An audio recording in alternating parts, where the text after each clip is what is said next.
사랑의 주님, 하나님의 말씀을 들고 이 단 앞에 섭니다. 하나님 두려움 가운데 나아갑니다. 성령께서 저를 통하여 이 가운데 말씀하여 주시옵소서.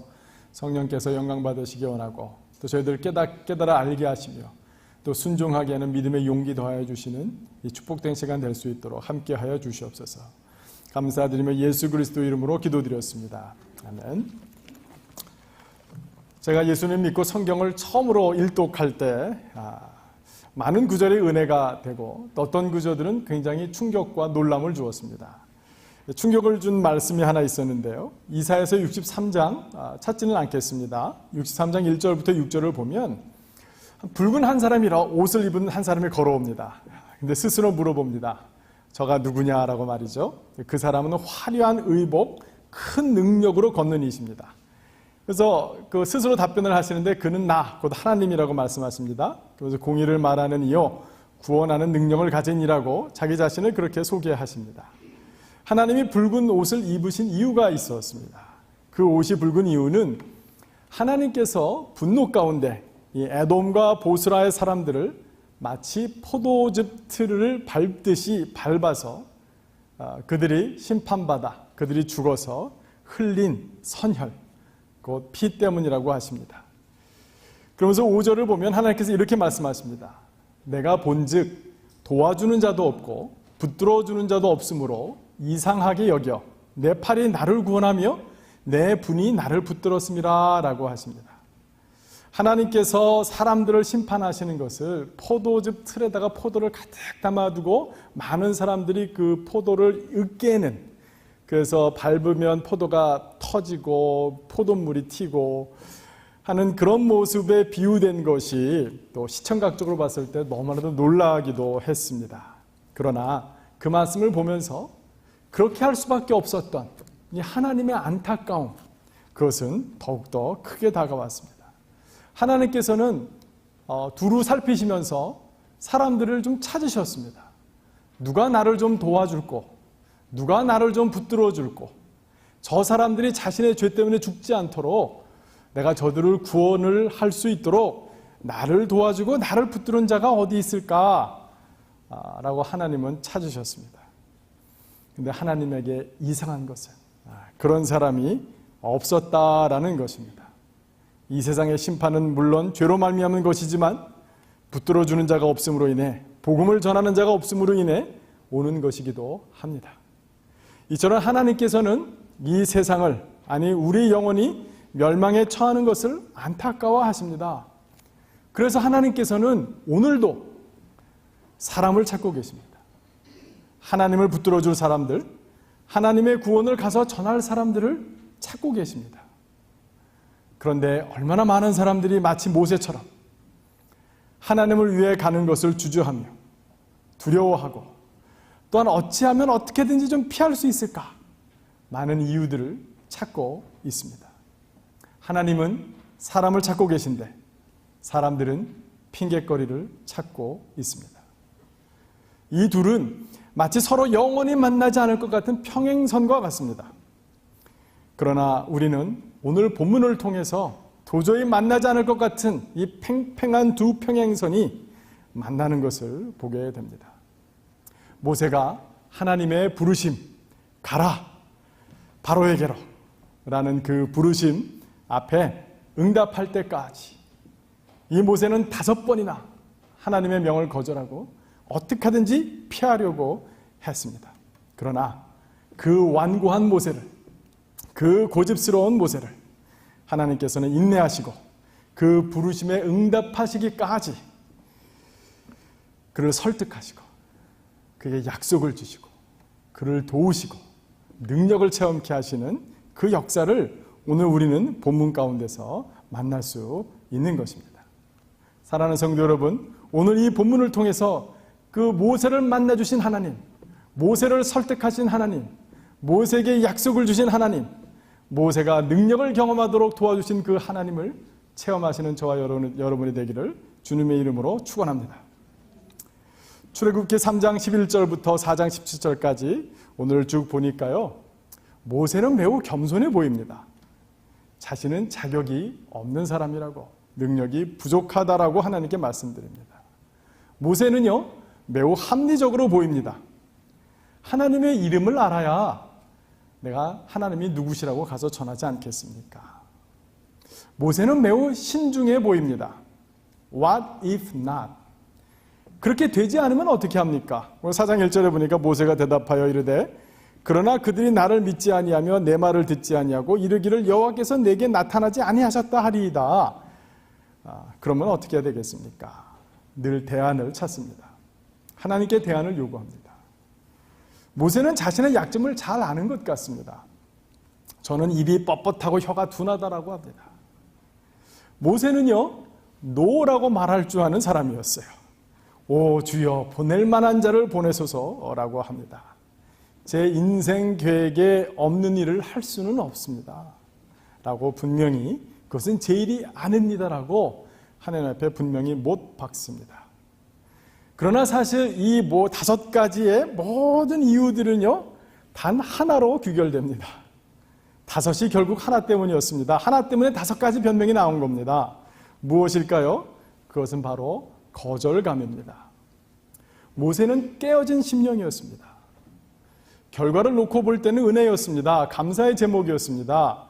죽었어야 됐는데 그가 살아났습니다. 그가 바로의 궁전에 들어가서 자랐습니다.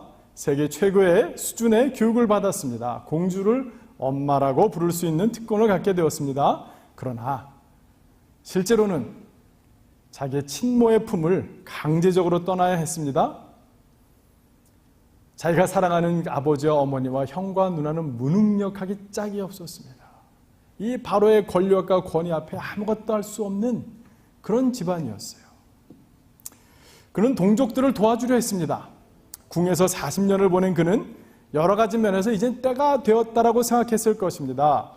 제가 말씀을 준비하면서 가만히 생각해 보니까 제가 모세였다라면 내가 이제는 40년 정도 바로의 궁정에서 시간을 보냈으니까 이제는 좋은 네트워크도 생기고 내가 이제는 뭔가 일할 수 있을 때가 되었구나. 내가 이제는 동족들을 돌아볼 수 있는 때가 되었다라고 생각했던 것 같습니다.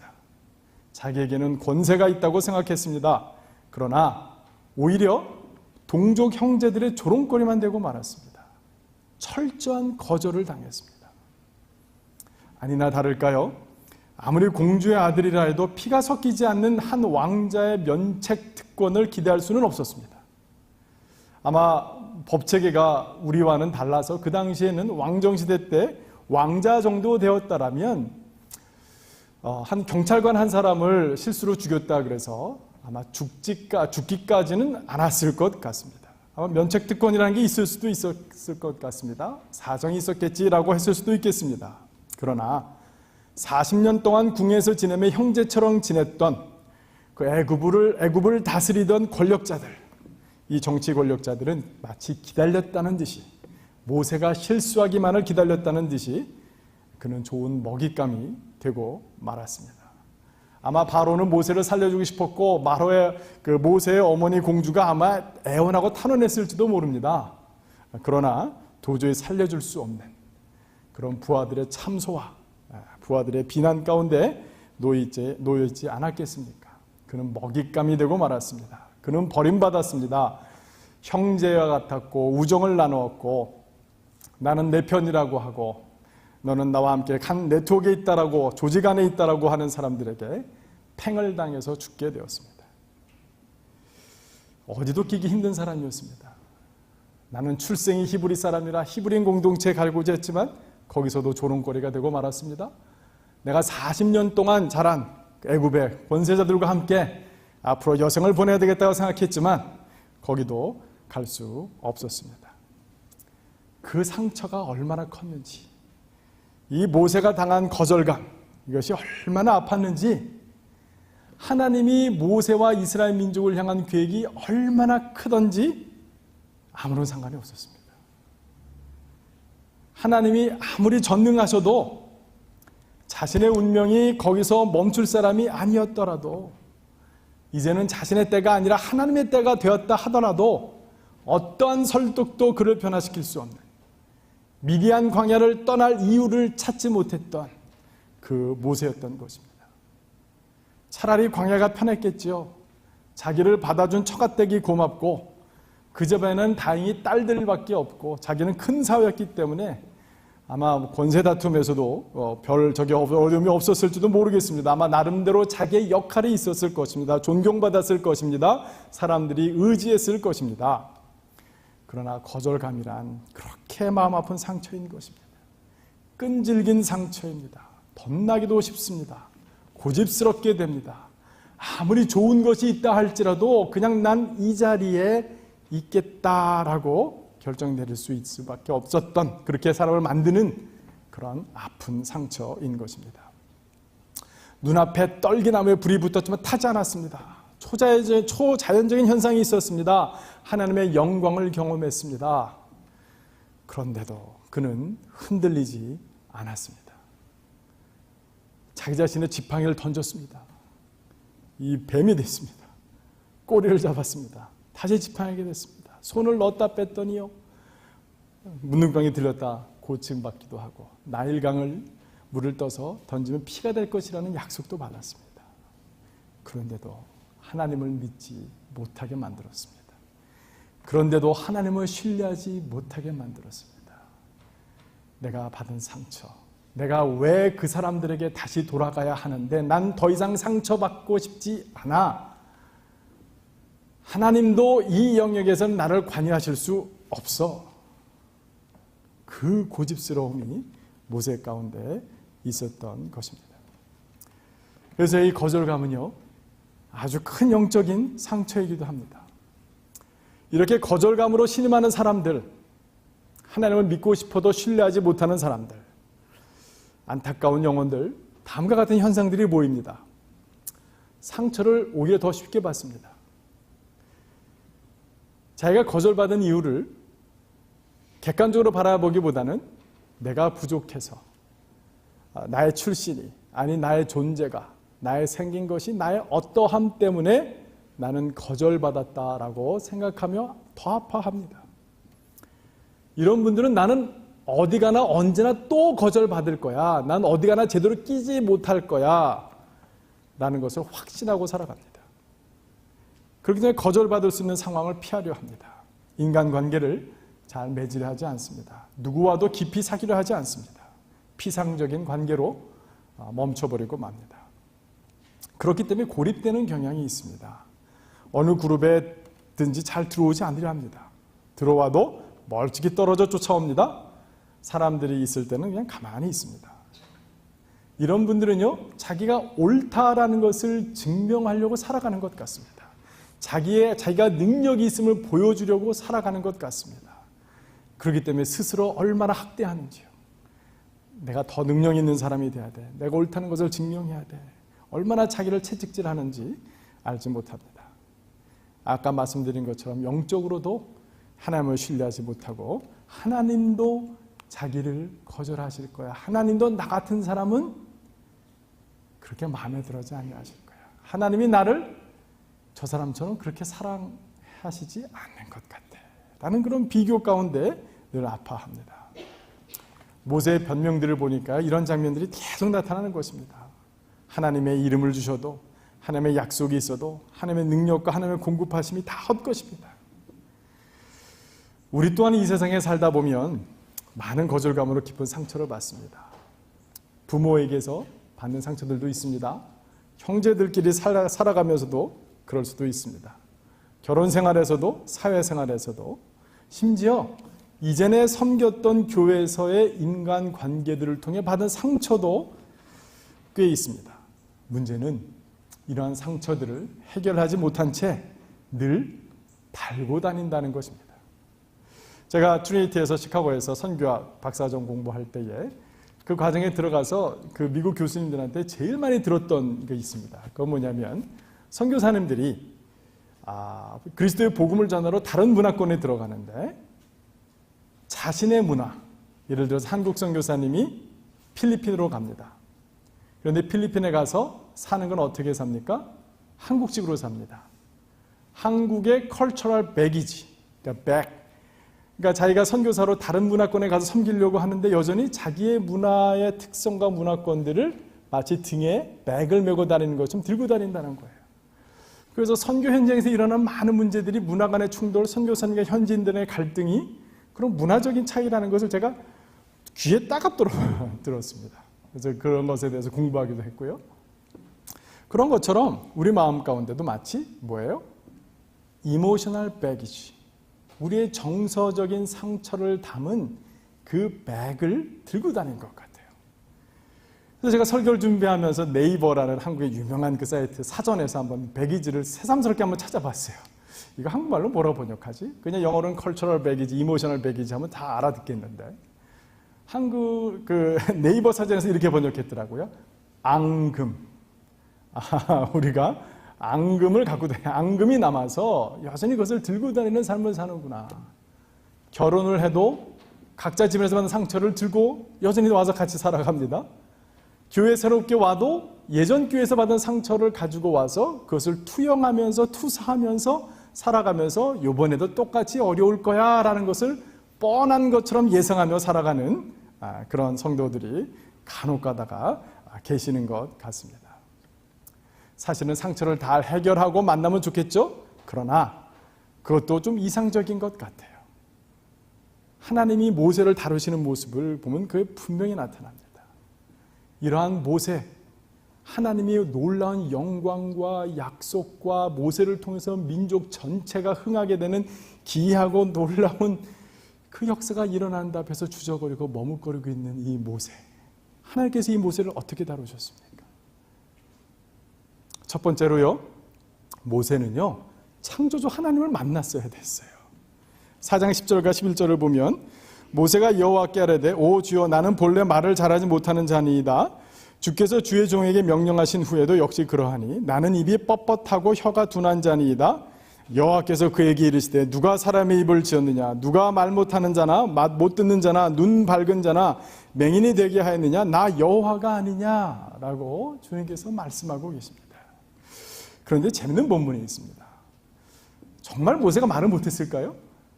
이 사도행전 7장 22절을 보면요, 제가 읽어드릴게요. 모세가 애굽 사람의 모든 지혜를 배워 그의 말과 하는 일들이 능하더라라고 성경은 얘기해주고 있어요. 증언하고 있어요. 모세 말 잘하는 사람이었어요. 그런데 하나님 앞에서 내가 왜 말이 뻣뻣하고 말을 못하나이다 그랬을까요? 창조의 하나님을 만나지 못했기 때문에. 자기가 40년 동안 애굽의 궁정에서 받은 교육이 제대로 먹혔습니까? 먹히지 않았습니까? 내가 40년 동안 애굽의 궁에서 받은 모든 교육과 모든 말들이 하나도 먹히지 않았어요. 워킹하지 않았어요. 그것은 아무것도 아니었어요.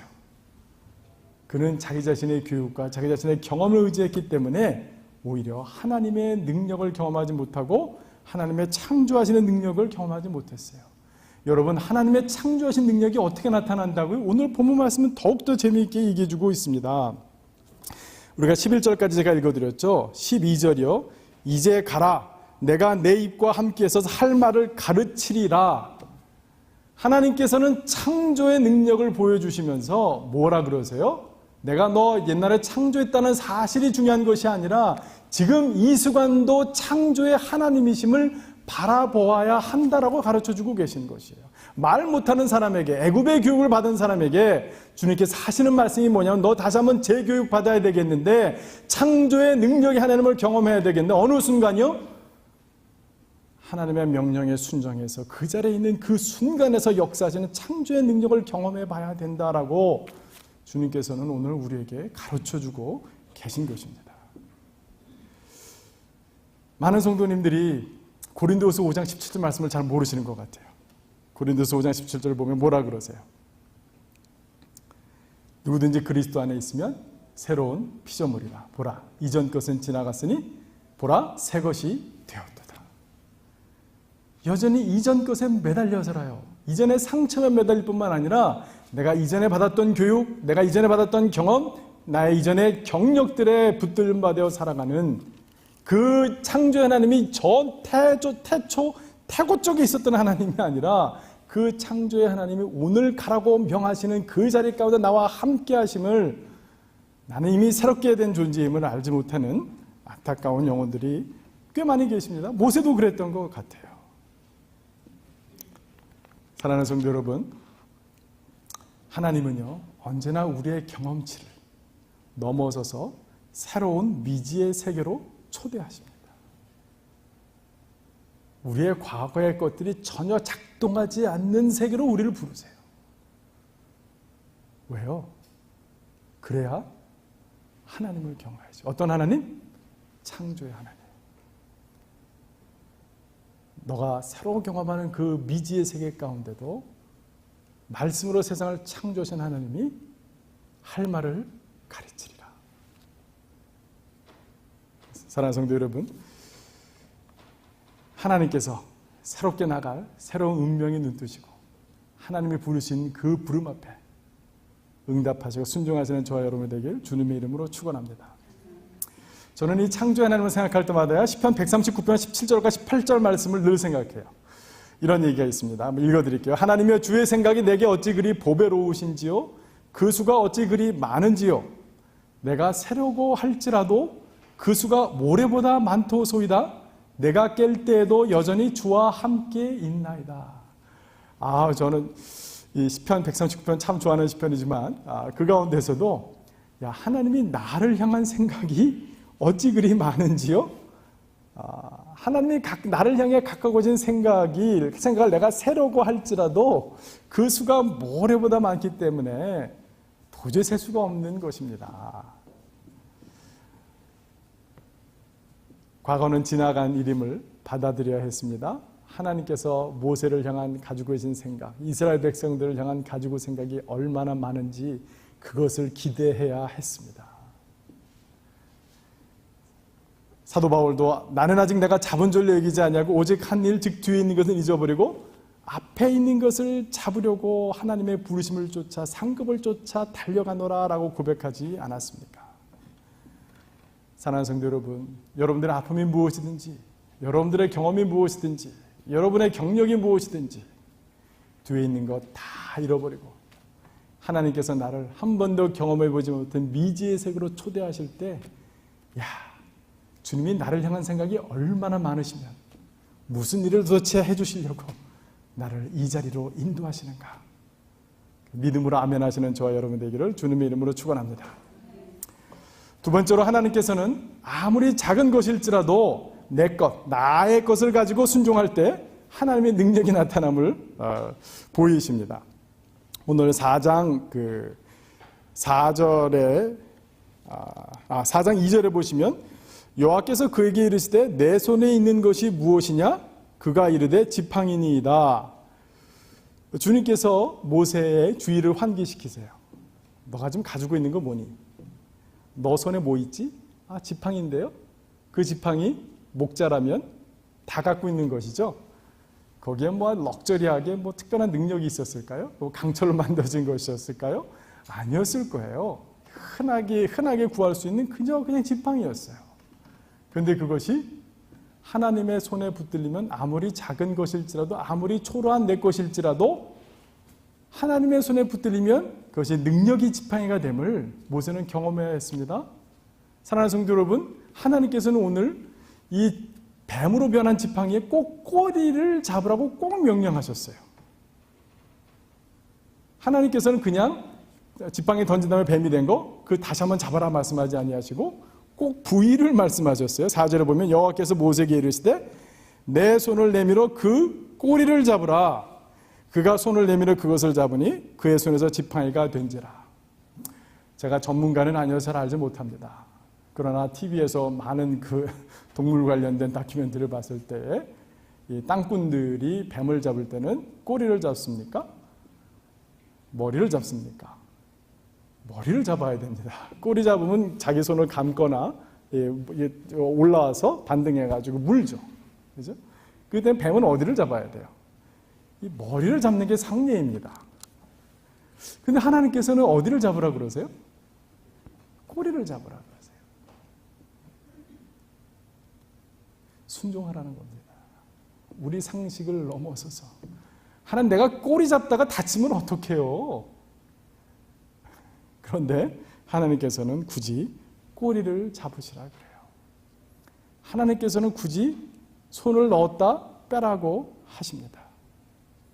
홍해가 갈라질 때도 하나님께서는 지팡이를 들고 두 손을 펼치라 하셨어요. 요단강을 건널 때에도 제사장들을 앞세우고 물에 발을 넣어야 요단강이 갈라졌어요. 여리고 성을 무너질 때도 그랬습니다. 오병이어의 기적도 한 소년의 작은 도시락 오병이어를 통해서 그것을 드려질 때 놀라운 역사가 일어났다는 거예요. 사랑하는 성도 여러분, 내 능력이 부족하다고, 내 나이가 이미 많이 들었다고, 내가 가진 것이 너무 적다고, 여러분 하나님 앞에 혹시 항변하고 계시지 않습니까? 아닙니다. 내 가진 것 아무리 작은지라도 하나님께 드릴 때 하나님의 손에서 그것이 기적이 일어나는 역사가 될 것이라고 믿으시고 드리기를 힘쓰시는 저와 여러분의 되기를 주님의 이름으로 축원합니다. 마지막으로요, 하나님께서는 혼자 일하게 하지 아니하시고 짝을 지어 사역하게 하시는 하나님을 믿어야 합니다. 이 말을 못한다고 하는 모세에게 하나님께서는 누구를 붙여주세요? 너의 형이 있지 않느냐? 아론이 있지 않느냐? 아론이 얼마나 말을 잘하느냐? 그러나 오늘은 이 본문 가운데서 우리가 확인하고 싶은 것은 뭐냐면 단순히 형 아론이 아니라는 겁니다. 이 형 아론과 모세의 관계는 새롭게 되어야 되었습니다. 단순히 혈연관계의 형제를 넘어서서 말을 잘하고 말을 못하고를 넘어서서 히브리 동족에게 네트워크가 있고 관계가 있고 영향력이 있는지 없는지를 넘어서서 이 모세와 아론의 관계는 완전히 새롭게 되어야 했습니다. 오늘 본문을 보시면 그게 어디 나와요? 15절에 보면 그렇게 나오죠. 너는 그에게 말하고 그의 입에 할 말을 주라. 내가 내 입과 그의 입에 함께 있어서 너희들이 행할 일을 가르치리라. 그가 너를 대신하여 백성에게 말할 것이니 그는 내 입을 대신할 것이요 너는 그에게 하나님같이 되리라. 교회 생활하다 보면은요, 다른 사람이 다 자기를 미워하고 싫어도 한 사람만 친한 친구가 있으면 교회 나온다고 해요. 다른 사람들이 다 나를 칭찬해주고 잘한다고 해도 한 사람만 싫으면 교회 떠난다 그래요. 그렇죠? 그런 게 우리의 인지상정입니다. 그런데요, 하나님께서는 주의 사역을 감당할 때 사람들을 붙여주셨어요. 근데 여러분 어떤 사람들이길 원하세요? 내 마음을 잘 알아주고 내 상처를 알고 내 뜻대로 도와줄 사람만 찾으세요? 아니요. 그런 관계를 우리가 기대해서는 안 되실 것입니다. 오히려 이제는 그리스도 안에서 복음으로 새 생명을 함께 나눈 형제와 자매로 나는 이제 교회의 형제 자매를 이제는 완전히 새로운 관계로 주님의 동역자로 하나님께 함께 쓰임받는 자로 한 배를 탄 사람으로 한 목적을 가진 사람으로 이제는 한 아버지를 섬기는 사람으로 함께 거듭내야 될 줄로 믿습니다. 사랑하는 성도 여러분, 우리의 과거의 실패를 딛고 일어서서 하나님께 약속하시는 그 미래를 향해서 나아갈 때에 이제는 교회 안에서도 그냥 친숙한 관계에 머무는 것이 아니라 이제는 주님께서 나에게 주신 새로운 형제와 자매들, 내게서는 그에게 서로에게 하나님이 되는 역사, 서로 말씀으로 권면하고 서로 말씀으로 붙들어주고 우리가 함께 주의 일을 위해서 힘쓰자고 애쓰자고 서로 격려하고 붙들어주시는 저와 여러분이 되기를 주님의 이름으로 축원합니다. 그러할 때 하나님께서 이스라엘 백성들을 구원의 계획 가운데 부르신 것처럼 얼마나 세세하세요? 심지어는 여인네들에게 너희들이 애굽 땅을 떠날 때 애굽 사람들의 보물을 취하리라 라고 주까지도 하나님께서 말씀해 주고 계세요. 하나님은 우리를 향한 놀라운 계획을 갖고 계십니다. 우리는 아직 그것을 잘 몰라요. 아직 펼쳐지지 않았어요. 그러나 하나님의 약속이 있음을 분명히 믿음으로 말미암아 내가 전에 있던 경험 어떤 것이든지 간에 그 뒤로 하고 주님의 향해 달려나가심으로 그 영광 맛보시는 우리 모든 성도님 되시길